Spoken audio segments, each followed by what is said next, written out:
अस्सलाम वालेकुम, मैं हूं दिल इम्तियाज़ और आप देख रहे हैं तफ्ती ऑनलाइन। आज की हमारी वीडियो है आर्टिफिशियल इंटेलिजेंस डॉक्टर्स की किस तरीके से मदद करने जा रही है और वो चीज़ें जो डॉक्टर्स अपने स्कैन्स में नहीं देख सकते, आर्टिफिशियल इंटेलिजेंस ऐसे देखेगी।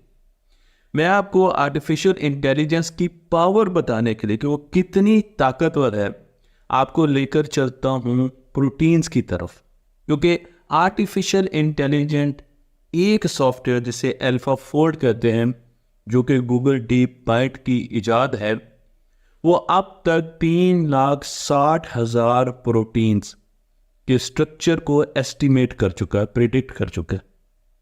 अगर आपको ये काम बहुत बड़ा नहीं लगता तो बताता चलो कि इस सॉफ्टवेयर से पहले एक प्रोटीन के स्ट्रक्चर को प्रिडिक्ट करना, उसे एस्टिमेट करने के लिए पीएचडी मकाले लिखे जाते, और अब चंद मिनटों में ये सॉफ्टवेयर पूरी प्रोटीन का स्ट्रक्चर हमें बता देता है, उसके बारे में हमें इंफॉर्मेशन दे देता है।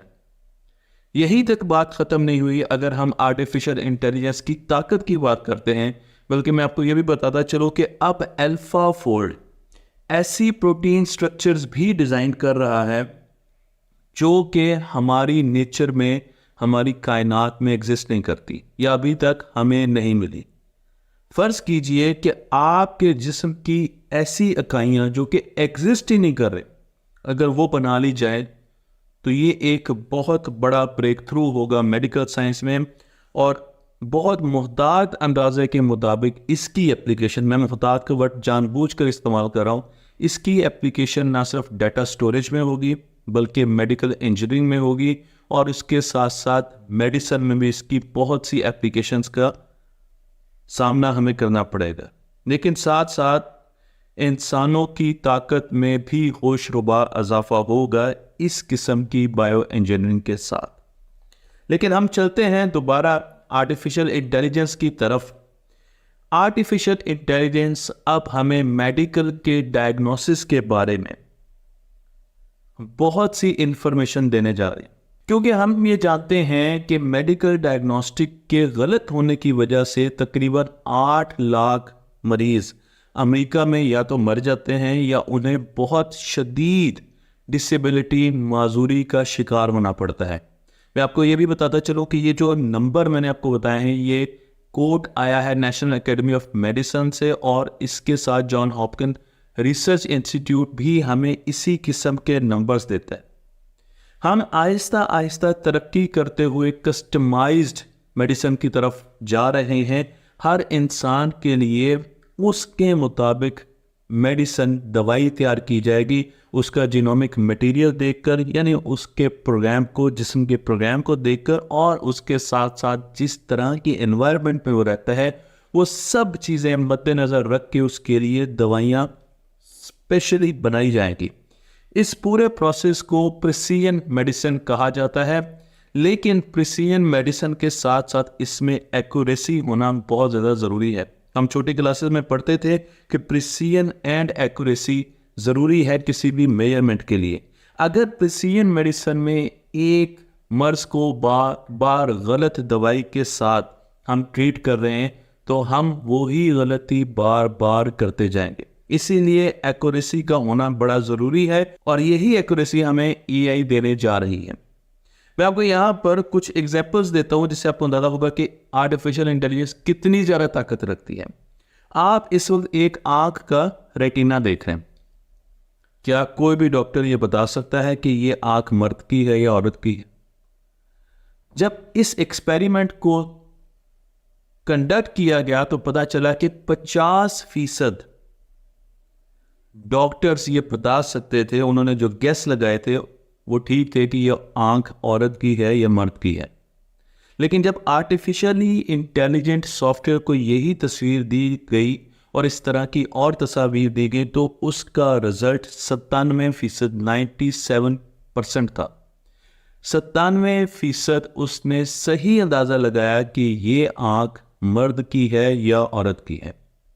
उसके साथ ये भी हैरानकुन बात थी कि अभी तक हमने आंख को किन मैट्रिक्स के जरिए, किन इकाइयों के जरिए जांचना है ये डिफाइन नहीं हुई थी, इन्हें तय नहीं किया गया था।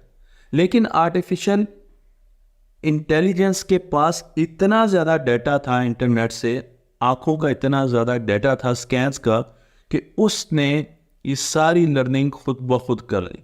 मैं आपको एक और तस्वीर की तरफ लेकर जाता हूँ, एक और स्कैन की तरफ लेके जाता हूँ। इस स्कैन में आपको एक इंसान के फेफड़े नज़र आ रहे हैं और इस स्कैन में डॉक्टर ने डायग्नोसिस करते हुए एक बहुत बड़ी बीमारी को नज़रअंदाज कर दिया, जिसे मैलिग्नेंट लंग नोड्यूल कहते हैं, यानी कैंसर। और कैंसर का नोड्यूल आपको यहाँ पर नज़र आ रहा है, जिसे डॉक्टर देख नहीं सका, उसकी आंख से छुपा रह गया। लेकिन आर्टिफिशियल इंटेलिजेंस ने इसे फौरन ना सिर्फ पिक किया, बल्कि उसके साथ साथ उसने बताया कि ये कितनी देर बाद इंसान की ज़िंदगी ख़त्म कर सकता है। ये काम सिर्फ एक स्कैन के साथ नहीं है, बल्कि हम सिटी स्कैन की बात कर लें, एमआरआई की बात कर लें, अल्ट्रासाउंड की बात कर लें, हमारे पास बहुत बड़ी लाइब्रेरियां हैं डेटे की, जो कि इंटरनेट पर मौजूद हैं। और एआई इन डेटे को अच्छे तरीके से पहले खुद लर्निंग के लिए इस्तेमाल करेगी और उसके बाद इंसानों को बहुत ज़्यादा डिटेल बताएगी। हमें ये भी पता चलेगा कि अगर हमारे वालिदैन का डेटा मौजूद है तो उनसे हम तक क्या बीमारियां आ सकती हैं। मैं आपको ये भी बता दूं कि एआई का इस्तेमाल किया गया पॉलिप्स को डिटेक्ट करने के लिए, जो कि हमारे कॉलन में और रेक्टम में मौजूद होते हैं। तो सबसे पहले बता दूं कि पॉलिप्स क्या होते हैं। पॉलिप्स ग्रोथ होती है, जिस तरह छोटी छोटी रसौलियाँ होती हैं, इसी तरीके से टिश्यूज़ जो हैं, इंसान के टिश्यूज़, वो ग्रो कर जाते हैं। और जब वो ग्रो करते हैं तो आपको यहाँ पर तस्वीर में भी नज़र आ रहा है, तो वो वाज़ेह होना शुरू हो जाते हैं। उनमें मुख्तलिफ़ किस्म की इन्फेक्शन भी हो सकती हैं और उनकी वजह से इंसान को बहुत सी ख़तरनाक बीमारियां भी हो सकती हैं। पॉलिप्स को जब स्कैन किया गया और उस स्कैन को आर्टिफिशियल इंटेलिजेंस को दिया गया, तो उसने बहुत ज़्यादा पॉलिप्स को डिटेक्ट किया और बता दिया। चलते हैं हम एक कार्डियोग्राम पैटर्न की तरफ, जो कि दिल की ईसीजी करने से जिस तरीके से हमें वेव्स मिलती है, बिल्कुल इसी तरीके से हम एक पैटर्न को देख रहे हैं। हम दिल की ईसीजी से सिर्फ ये अंदाज़ा लगाते हैं कि दिल सही तरीके से धड़क रहा है और इस इंसान को दिल से ताल्लुक़ रखने वाली कोई बीमारी तो नहीं। लेकिन इस एक डायग्राम से अब आप देखिए कि आर्टिफिशियली इंटेलिजेंट एल्गोरिदम्स ने कितनी चीज़ें डिटेक्ट की। उसने बताया कि इसमें हाइपरथायरॉयडिज्म की सिम्टम्स मौजूद है कि नहीं, इसमें किडनी की बीमारी मौजूद है कि नहीं। सिर्फ दिल की धड़कन देखते, उसके पैटर्न देखते हुए उसने हमें ये इन्फॉर्मेशन दी कि इस आदमी की एज क्या है, या इस औरत की एज क्या है, और ये आदमी है कि मर्द है। एज और सेक्स के बारे में हमें बताया गया। उसके साथ हमें हीमोग्लोबिन के बारे में डेसिमल पॉइंट्स तक यहाँ से एआई ने इंफॉर्मेशन लेकर दी। एआई ने यह भी प्रेडिक्ट किया कि इस मरीज को कब हार्ट स्ट्रोक हो सकता है, इसको कितना रिस्क है, इसको 50% रिस्क है, 70% रिस्क है, और इसको कब हार्ट स्ट्रोक हो सकता है। और उसके साथ साथ हैरान कुन तौर पे इस बंदे को या इस औरत को डायबिटीज़ है कि नहीं, या इसको डायबिटीज़ होने वाली है, इसकी प्रिडिक्शन भी सिर्फ एक तस्वीर से, एक पैटर्न से आर्टिफिशियल इंटेलिजेंस ने हमें दी। हम और पैटर्न्स की तरफ चलते हैं, क्योंकि यहाँ पर तो बहुत सी ऐसी इंफॉर्मेशन मिल रही है जो कि इंसान कभी भी इन पैटर्न्स को देख के नहीं दे सकते। मैं आपको यहाँ पर एक चेस्ट का एक्सरे दिखा रहा हूँ। इस एक्सरे से एआई ने हमें बताया कि ये किस रेस का इंसान है। तो इंसानों के बारे में वो कहाँ से आया है, वो किस रेस का है, ये भी हमें बता दिया। उसे शुगर है कि नहीं है, लंग्स के, फेफड़े के एक्सरे से बता दिया एआई ने। और उसके साथ साथ लंग्स के बारे में और हार्ट के बारे में बहुत सी ऐसी इंफॉर्मेशन दी जो कि हमें एक्सरे से नहीं मिलती। ये चीज़ें रेडियोलॉजिस्ट हमें नहीं बता पा रहे थे, जो कि हमें यहाँ पर नजर आई।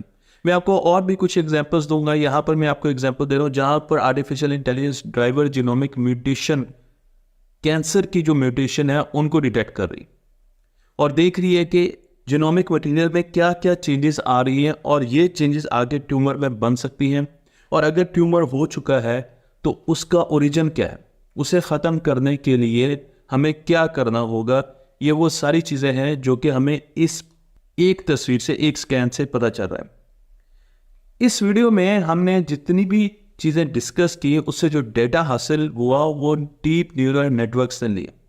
लेकिन जब हम डीप न्यूरल नेटवर्क के साथ साथ इन्हीं डेटा पर ट्रांसफार्मर मॉडल्स लगाएंगे, आर्किटेक्चर लगाएंगे, तो हमें बहुत सी नई इन्फॉर्मेशन मिलेगी। हमें दवाई ढूंढने में बहुत आसानी होगी, क्योंकि अगर आप ट्रांसफर मॉडल आर्किटेक्चर के बारे में नहीं जानते तो चैट जीपीटी इसी स्ट्रक्चर पर डिज़ाइन किया गया है। तो हमने डीप न्यूरल नेटवर्क को तो देखा कि वो किस तरीके से पैटर्न में से डिफरेंट चीज़ें हमें निकाल कर देता है। जहाँ आर्टिफिशियल इंटेलिजेंस मुख्तलिफ शोबों को बदलने जा रही है, वहाँ डॉक्टर भी इससे मुतासर हुए बगैर नहीं रह सकेंगे। इसलिए हमारे पास दो ऑप्शन होंगे। एक ऑप्शन ये होगा कि हम आर्टिफिशियल इंटेलिजेंस को बिल्कुल नज़रअंदाज कर दें और अपने ही तरीक़ों को मुस्तकबिल में लेकर जाएं। मैं आपको इस वीडियो सीरीज़ में यही बताने की कोशिश कर रहा हूँ कि ऐसे तरीके चल नहीं सकेंगे, क्योंकि इस वीडियो में भी आप देखेंगे आर्टिफिशियल इंटेलिजेंस किस तरीके से डॉक्टरों को पीछे छोड़ देगी।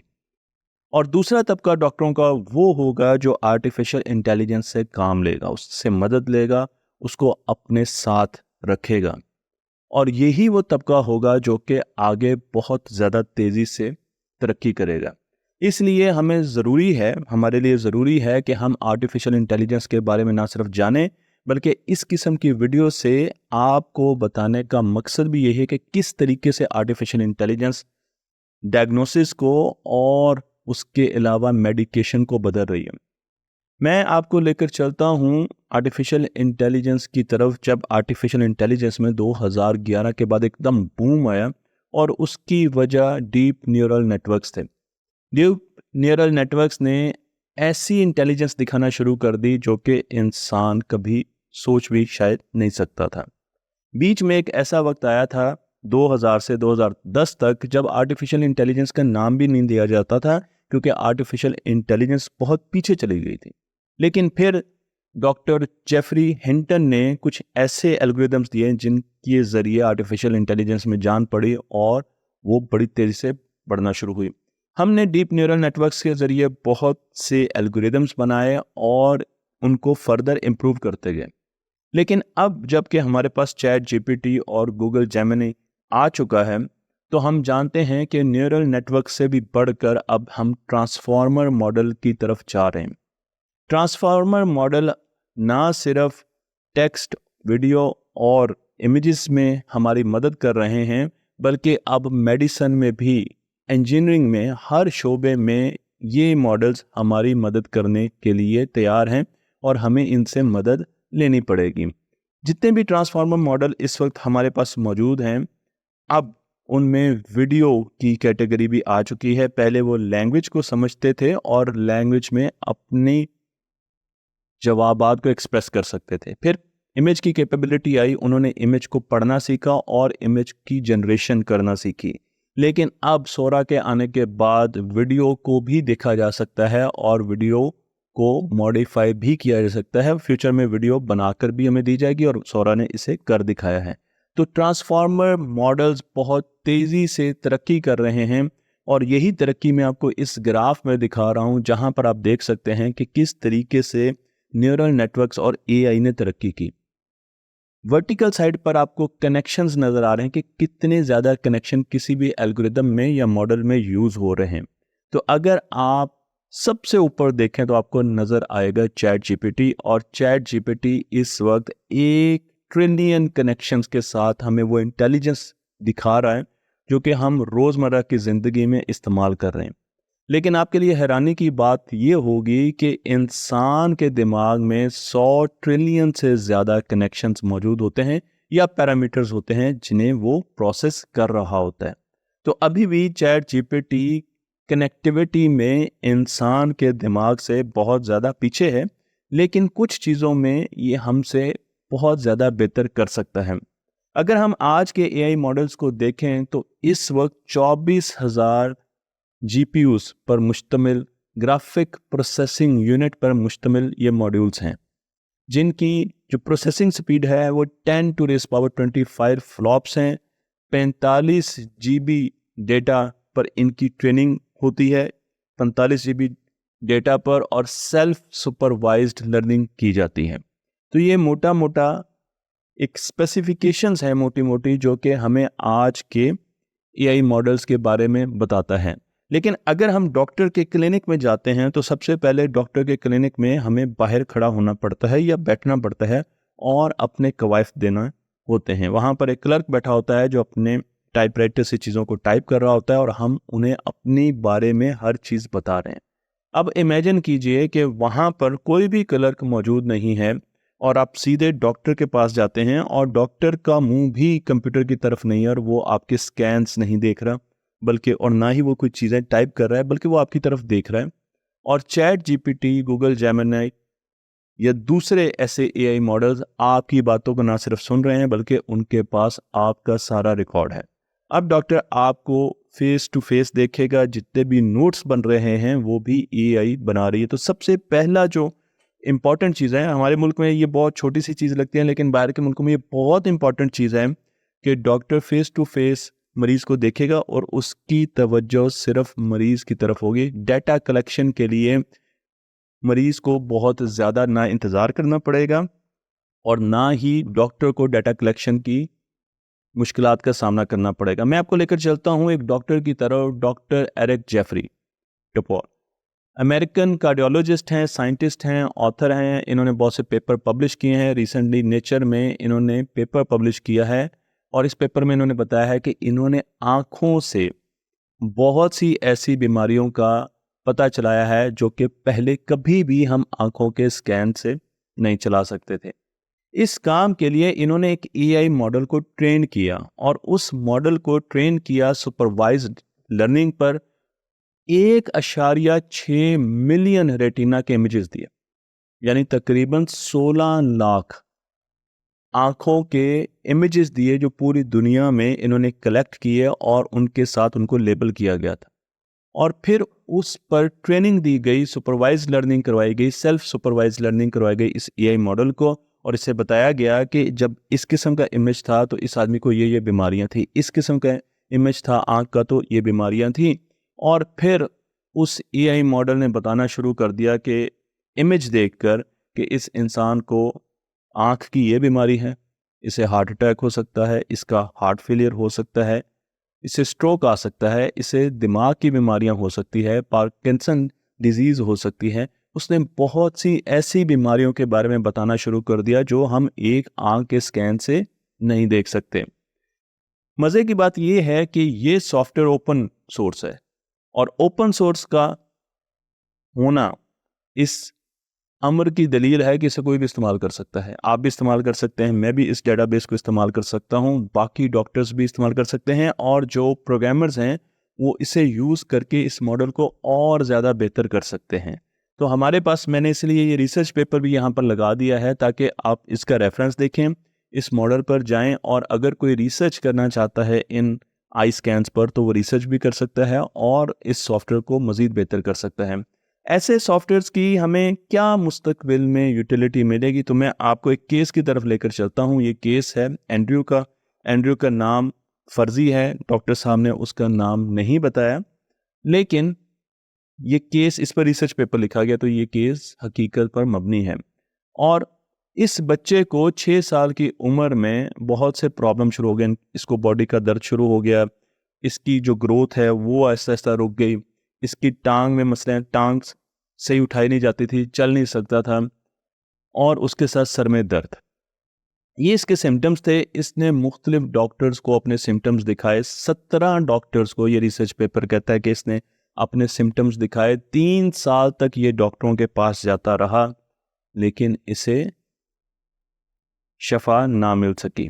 और फिर एक दिन तंग आकर इसकी माँ ने चैट जीपीटी में इसके जितने भी स्कैन्स थे वो सारे डाले, इसका सारा डाटा डाला और चैट जीपीटी से पूछा कि मेरे बच्चे को क्या मसला है।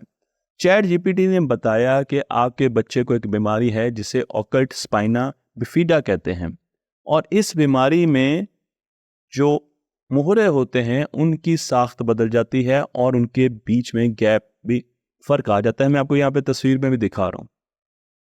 उन्होंने फ़ौरन डॉक्टरों से कंसल्ट किया। डॉक्टर इस चीज़ को बिल्कुल मिस कर चुके थे और फिर डॉक्टरों ने भी यही बताया कि इनके बच्चे को यही बीमारी है। उसकी एक सर्जरी की गई और वो बच्चा बिल्कुल नॉर्मल हो गया। ऐसे बहुत से और केसेस हैं, जिनमें से एक केस एक खातून का है जो कि डॉक्टर एरिक जेफरी के पास आई और उन्होंने बताया कि उन्हें लॉन्ग कोविड है। कोविड के बाद मुसलसल वही अलामात उनको नज़र आ रही हैं अपने अंदर। उन्होंने बहुत से फिजिशियंस को दिखाया, न्यूरोलॉजिस्ट को दिखाया, लेकिन मसला हल ना हुआ। और फिर एक दिन, अब वो ये कहानी सुना रहे हैं डॉक्टर एरिक जेफरी को, फिर एक दिन उसकी बहन ने, मरीज़ा की बहन ने, अपने बहन के तमाम इमेजेस और तमाम डेटा चैट जीपीटी को दे दिया और चैट जीपीटी ने फ़ौरन बताया कि इन्हें लॉन्ग कोविड नहीं है, बल्कि इन्हें एक बीमारी है दिमाग की जिन्हें लिम्बिक इंसेफेलाइटिस कहा जाता है। और इसमें लिम्बिक दिमाग में, हमारे दिमाग के मेजर 3 हिस्से होते हैं, सर्वाइवल ब्रेन, प्राइमल ब्रेन, फिर लिम्बिक ब्रेन और फिर कॉर्टेक्स। लिम्बिक ब्रेन में इन्हें सोजन है, इन्फ्लेमेशन है और उसे ट्रीट किया गया तो वो बिल्कुल ठीक हो गए। इस किस्म के 70 मुख्तलिफ केसेस जो कि डायग्नोसिस में बहुत ज़्यादा मुश्किल थे, डिफ़िकल्ट पैथोलॉजिकल केसेस थे, उन्हें प्रेजेंट किया गया एक कॉन्फ्रेंस में जिसका नाम है इंग्लैंड जर्नल ऑफ मेडिसिन। और उसमें उन केसेस के बारे में बताया गया कि डॉक्टर इनका इलाज ढूंढने में कामयाब नहीं हुए और इन केसेस में आर्टिफिशियल इंटेलिजेंस ने, चैट जीपीटी ने बिलखसूस बहुत ज़्यादा मदद की लोगों की, ताकि उससे डायग्नोस कर सकें। अब मैं आपको ये नहीं कह रहा कि आप घर बैठे अपनी हर बीमारी का इलाज चैट जीपीटी से पूछना शुरू कर दें। मैं मुखातिब हूँ डॉक्टर हजरात से कि अगर वो मुख्तलिफ चीज़ों में चैट जीपीटी का इस्तेमाल या उससे राय ले लें और उसकी वेटेज को अभी कम नंबर दें, उसे मल्टीप्लाई बाय 0.4 कर दें, लेकिन आहिस्ता आहिस्ता वो चैट जीपीटी की तरफ आए ज़रूर। उसके साथ साथ चैट जीपीटी जितना भी डाटा फिलिंग है उसको ख़त्म कर देगी, एआई डायग्नोसिस को आर्टिफिशियल इंटेलिजेंस आसान करेगी, प्रिस्क्रिप्शन को कौन सी दवाई देनी है उसके बारे में हमें बहुत कुछ बताएगी, बिलिंग को आसान कर देगी और ख़ुद ब खुद ही रिपॉइंटमेंट भी दे देगी कि आपने इतने महीनों के बाद आना है। मैं आपको यहाँ पर चैट जीपीटी पर बेस करता हुआ एक सॉफ्टवेयर दिखा रहा हूँ जिसे डॉक्टर एआई कहते हैं और इस वक्त इसका इस्तेमाल किया जा रहा है।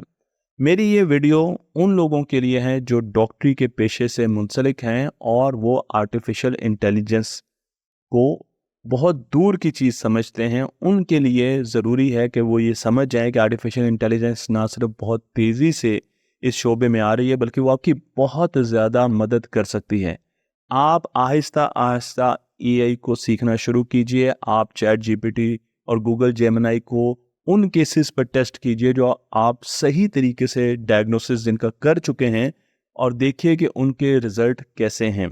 मुस्तकबिल में आर्टिफिशियल इंटेलिजेंस का सहारा हर डॉक्टर को लेना होगा, चाहे वो सर्जरी हो या वो डायग्नोसिस हो, और उसके लिए हमें अभी से तैयारी करनी चाहिए। मुझे उम्मीद है कि ये सीरीज़ आपको पसंद आई होगी। ये सीरीज़ इसीलिए बनाई गई कि हम आपको मुस्तकबिल के बारे में बता दें और हम आपको बता दें कि किस तरीके से एआई मुस्तकबिल को संवारने के लिए हमारी तरफ आ रही है। तख्ते ऑनलाइन को लाइक कीजिए, शेयर कीजिए और इस इल्म को दूसरों तक पहुंचा दीजिए।